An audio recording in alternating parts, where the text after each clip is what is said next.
Hello and welcome to another video about testing web UIs with QFTest. As already mentioned in the first part of this video tutorial, I would like to point out that this video tutorial deals with testing web UIs.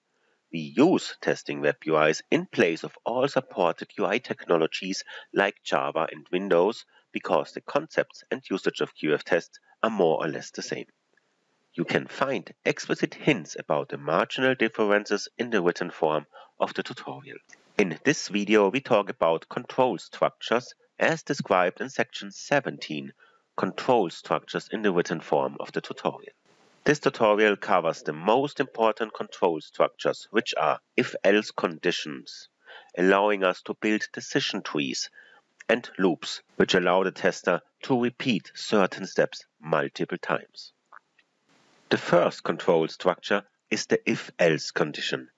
Such an if-else condition is intended to distinguish the execution of several steps by certain conditions. So a couple of steps could be executed if condition 1 passed, and another set of steps could be executed if condition 1 failed, but a second condition passed.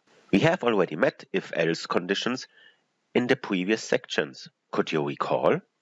Those nodes were located in the setup sequence launching the browser of our demo test suite First Web Tests QFT. Open demo page in the demo test suite which we already worked with. So let's open our demo suite and open the setup sequence, open demo page, and there we will find a sequence start browser if necessary. And if we open it, we will find an if node. If I select that if node, we see two major attributes. We see the condition and the name. Inside the condition attribute, a variable called isSUT_running is being evaluated. We can recognize this because the usage of the $parenthesis syntax indicates the usage of a variable. The name attribute, in our case no client then start, is just an attribute to increase the readability of a test suite. So that can be used to document and to describe the steps and why the if node is being used. And the nodes inside the if, they are just the sequences which are necessary to start the browser. Let's take a closer glance at the condition and the variable isSUT_running. Where does it come from? Which node sets that variable? The variable isSUT_running is set by the wait for client to connect node, which is located directly in front of the if node. So here in the attribute variable for result, we see that the variable isSUT_running is being initialized by its result. Maybe you could recall this attribute from the video about variables. So this attribute allows the tester to store the result of any check or waiter node into a variable, and this variable can then be used later in if conditions, for instance. Results of such nodes can either be true if the check or the wait action is successful, or false if the respective action fails. And if we go back to the if condition, we see that the condition looks like not isSUT_running, which means that in case of having the variable isSUT_running with the value false, we will get something like not false. And this is true, so the steps inside the if will be executed. isSUT_running is set to false if no browser is being started. And then we enter the if, so we start the browser. If the wait for client to connect node is successful, which means if a browser has already been started, we will get something like not true, which is false, and so the remaining sequences will be skipped and no restart of the browser is happening. In order to check whether my explanation is correct, let's debug through the setup node step by step. So I select the setup node and I start the debugger via pressing single step. Now I entered the setup node and I stand in front of the sequence set global variables depending on operating system. That's not necessary for now, so I can simply run it using the step over button. And now we are at the start browser if necessary sequence. This is the sequence of interest, so I will enter it using the single step button. And now we are at the wait for client to connect node. If I execute this via single step, I should get the variable isSUT_running being initialized. Where do I see that?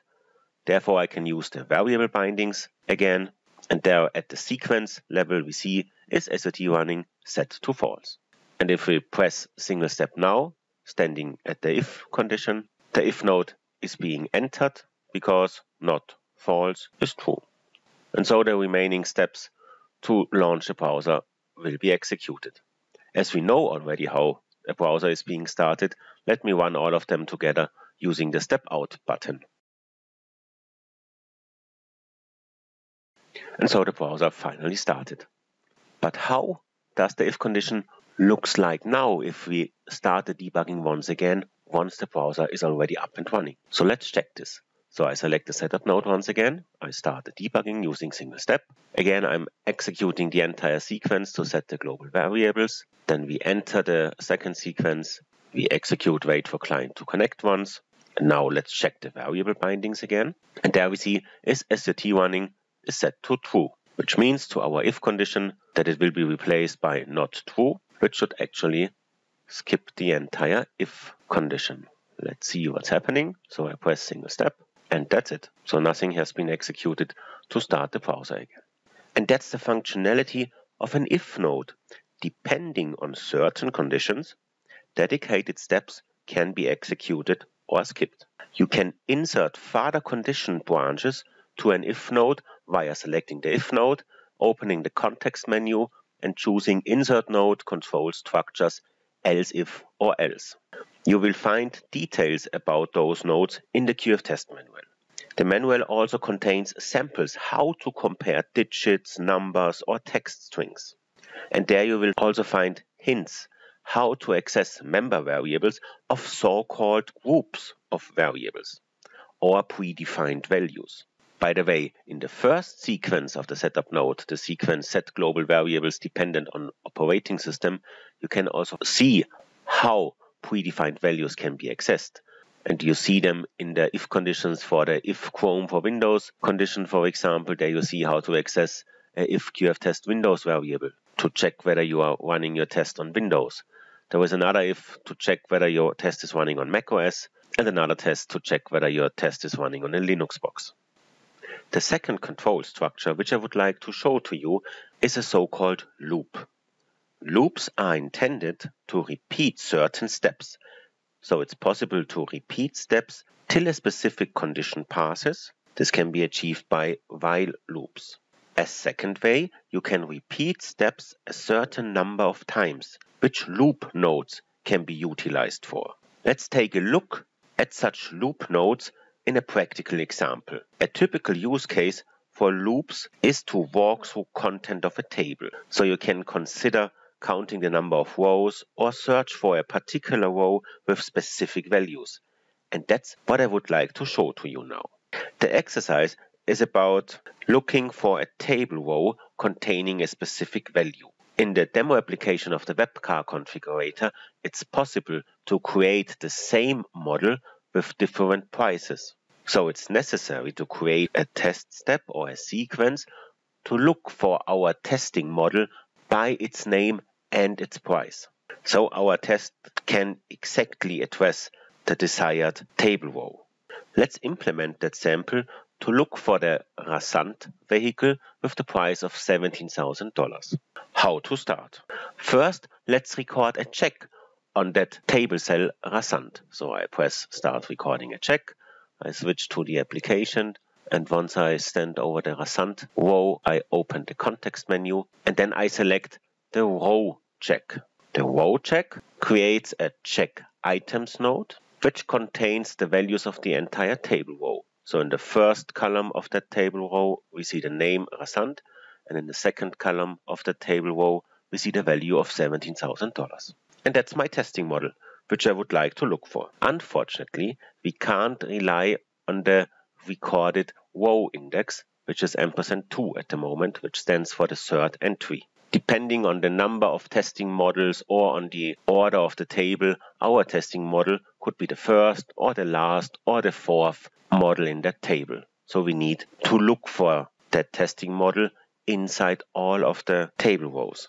And exactly for that use case, we need a loop. The fastest way to insert a loop is to select the nodes, in our case the check item node, which should be part of the loop, and then we open the context menu, and there we select Pack Nodes Loop. And now we got a loop being inserted and the check items node being placed inside the loop. The loop node will now repeat its child steps as many times as specified in the attribute number of iterations. So in our case, if we want to walk through the entire table, the number of iteration attribute stands for the number of rows of the table. But what should we write there if we have a dynamic row count depending on our test data? If we just specify 100 there, this won't work at the moment because we have 5 models in the table. Therefore, let's check the standard library QFS-QFT. Perhaps someone else has already found a solution for that. So we select the sequence, we insert a procedure call, we press the blue-red button, we select QFS-QFT, then we open the QFS package, we work with a web application, so we open the web package, then we deal with a table, so we open the table package, and there we find the procedure getRowCount, which returns the number of rows. Oh, that's exactly what we want. So we call it OK and OK, and so we have the procedure call. The next step is to fill that call procedure node with the right data. So in the parameter, we see a parameter ID, which should be set to a value. The value should be the QFTest component ID of the table which we would like to count its rows for. Perhaps you could recall the video about components, which describes how the table is recorded and how their sub-items can be addressed. And in that video we saw that we need the QFTest component ID of the table, which we directly find in the recorded check items node. And there we have anything before the first add character, which stands for the QFTest component ID.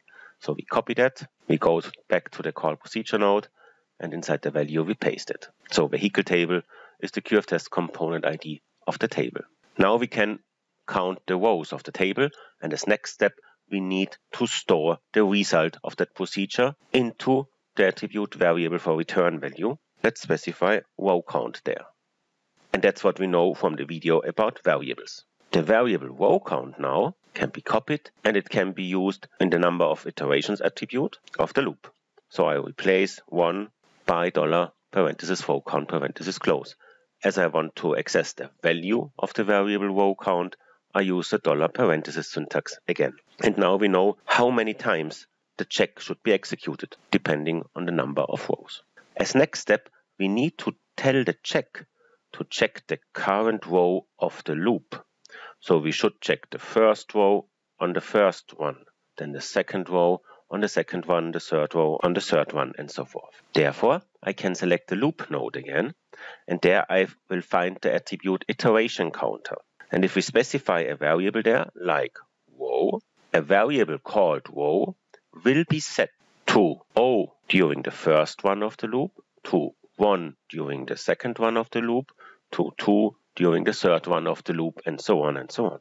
And those values are exactly the indexes of the table rows. So we can use the variable row in our check items node, and we replace $2 by $row, and so on. And now we access the value of the variable row set by the loop.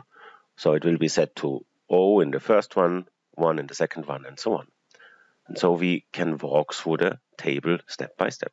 As next step, we need to think about what to do if we found the right row. So in our case, what should we do if we found there wasn't car at the third row? Yeah, then we can stop the search. So we can interrupt the loop. How to do that? Therefore, we can insert a so-called break node to the loop, which we just confirm. A break node interrupts the loop once it's being executed. But we only want to interrupt the loop if we could find our vehicle which we were looking for.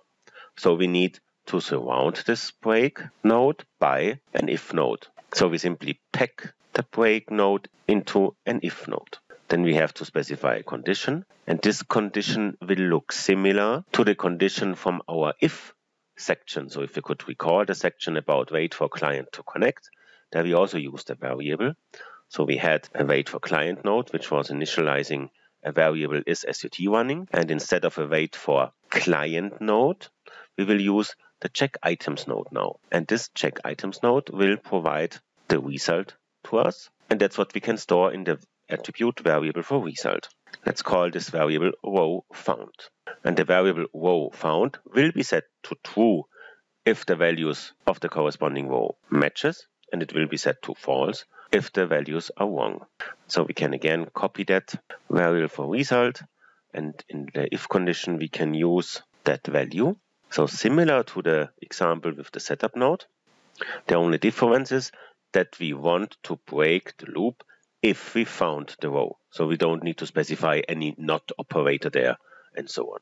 Because if row found is true, we leave the loop, so we break it. And the variable row found comes from the check items node because it has been set in the variable for result attribute.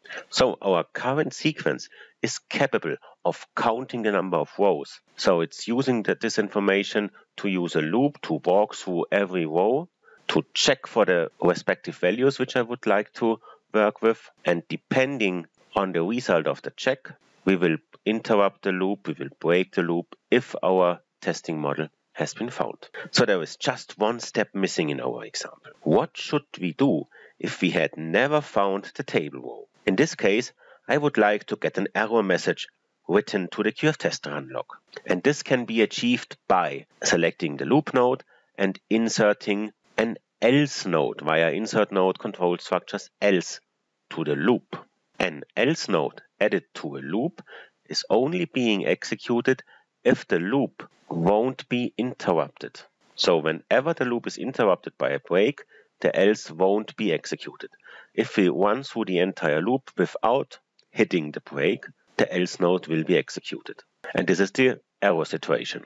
So how to write an error message now? Therefore, we can insert another call procedure of the QFS library again.